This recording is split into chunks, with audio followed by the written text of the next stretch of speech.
I am continuing my reading. What I'm doing in this series is read through the entire standard works of the Church of Jesus Christ of Latter-day Saints. This consists of the Bible, the Book of Mormon, the Doctrine and Covenants, and the Pearl of Great Price. I am reading in a chronological order of events, not according to publication or volume, so I will be skipping around a little bit as I move along. Right now, I am reading in Leviticus. This will be chapter 21. However, I do want to mention chapter 21.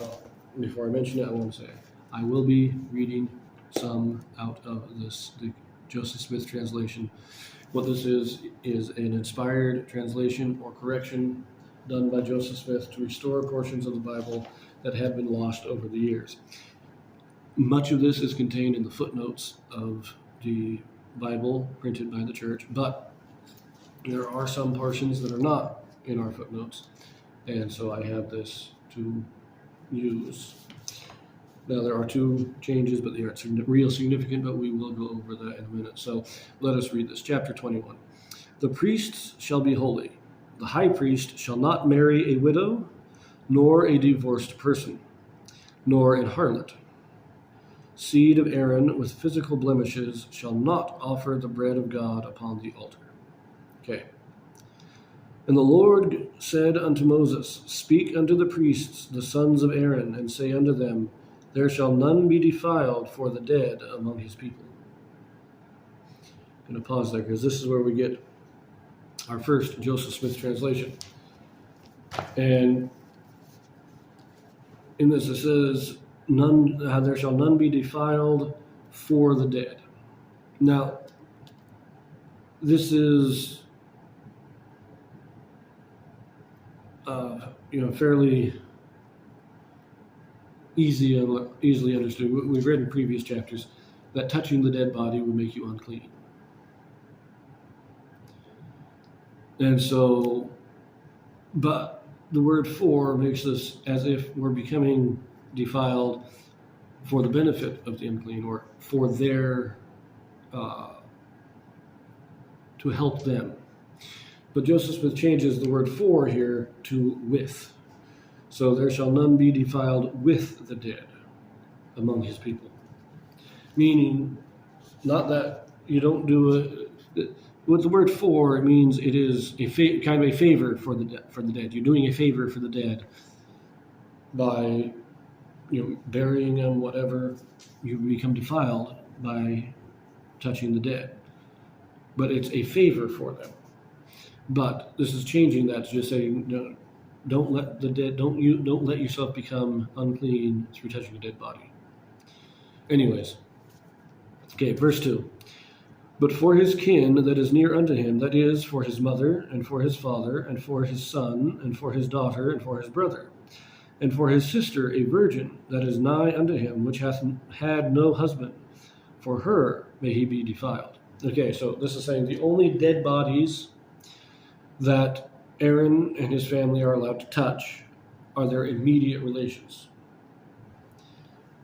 Father, mother, children, his brother. But there is that one point. His sister, only if she has not yet been married. Because once she is married, she is now a part of her husband's family. She is considered a part of that family. Now, this doesn't mean that you don't have familial relations. It doesn't mean she's no longer your sister. It means that she is no longer under the patriarchal authority of her previous family. She is now under the patriarchal authority of her husband and her husband's father. She is in that line of authority now, and that is why that distinction is made. Anyways, let us continue. Verse 4. But he shall not defile himself, being a chief man among his people, to profane himself.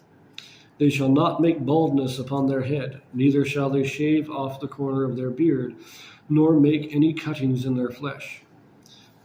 They shall be holy unto their God, and not profane the name of their Lord, for the offerings of the Lord made by fire, and the bread of their God they do offer. Therefore they shall be holy. They shall not take a wife that is a whore or profane, neither shall they take a woman put away from her husband, for he is holy unto his God. Thou shalt sanctify him therefore, for he offereth the bread of thy God. He shall be holy unto thee, for I, the Lord, which sanctify you, am holy. And okay, so that's what is it? No prostitutes. You don't marry somebody.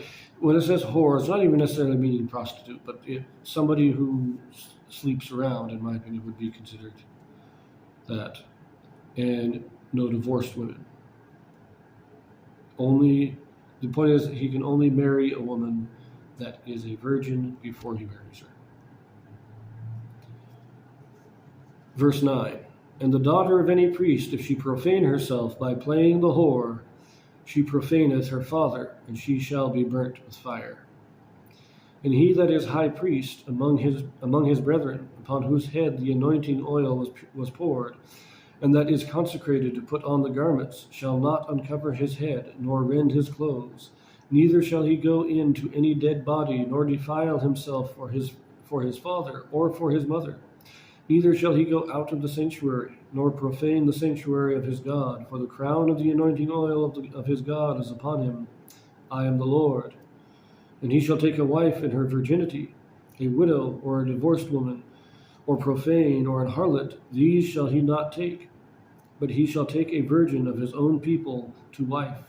Neither shall he profane his seed among his people, for I, the Lord, do sanctify him.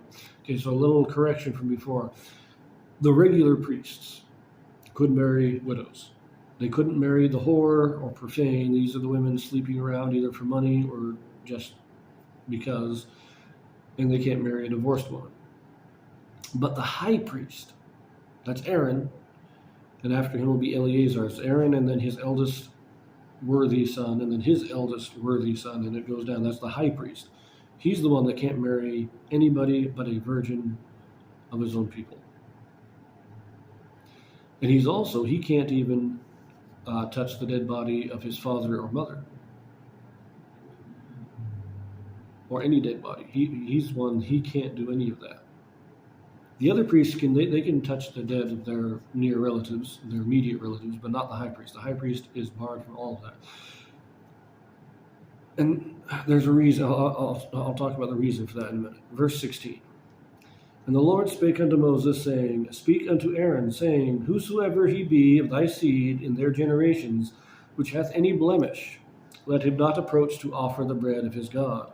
For whatsoever man he be that hath a blemish, he shall not approach. A blind man, or a lame, or he that hath a flat nose, or anything superfluous, or a man that is broken-footed, or broken-handed, or crook-backed, or a dwarf, or that hath a blemish in his eye, or be scurvy, or scabbed, or hath his stones broken.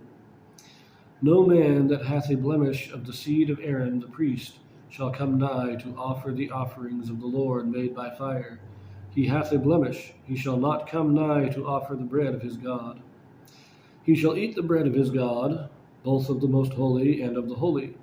Only he shall not go in unto the veil, nor come nigh unto the altar, because he hath a blemish, that he profane not my sanctuaries, for I, the Lord, do sanctify them. And Moses told it unto Aaron, and to his sons, and unto all the children of Israel. No blemishes. Blind, and crook-backed, hunchback, dwarf, anything superfluous.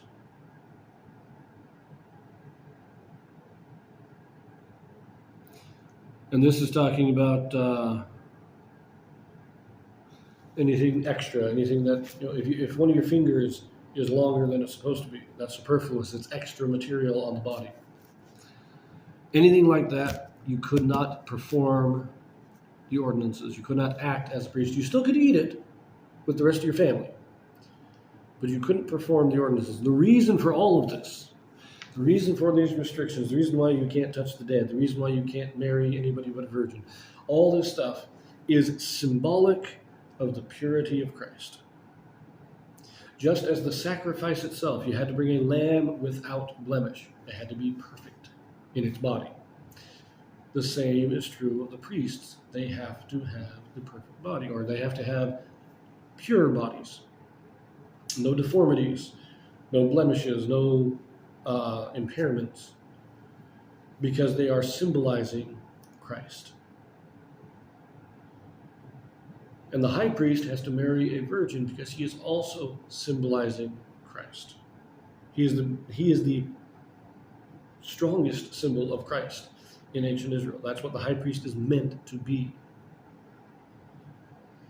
This is not God picking on the midgets or picking on the blind or anything like that. It is saying you have to represent the purity and the perfection of Christ. And you can't do that if your body is infirm or deformed. It was a necessary visual representation. And again, this is part of the law of Moses.